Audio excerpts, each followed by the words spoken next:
হ্যাঁ, আপনি টাইটেলটা ঠিক পড়ছেন, কারণ এটা আমার সান্ডে সিরিজের ফাইনাল ভিডিও। কারণ এই ভিডিওটা হলো সারা লরি কাটা। সারা লরি কাটা ইরাকি ম্যাস্টিকিউর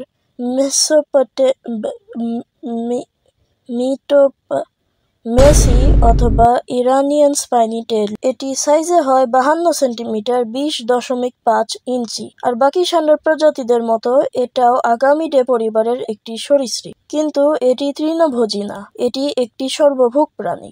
এরা গরমকালে বেশিরভাগ পোকামাকড় খায় এবং বর্ষাকালে বেশিরভাগ ঘাস লতা পাতা খায়। সারা হার্ডউইকিয়া এর মতো এদের ব্রিডিং সিজন হয় জুন থেকে সেপ্টেম্বর মাস পর্যন্ত, যেখানে মহিলা ষাঁড়রা কবুতরের মতো দেখতে 8 থেকে 15টি ডিম পাড়ে। মাংসাশী পাখি যেমন টনি ঈগল, আকুইলা রাপাক্স এবং ফ্যালকো চেরাগ আর অন্যান্য ফ্যালকনের প্রজাতি সারা লরিকাটাকে শিকার করে।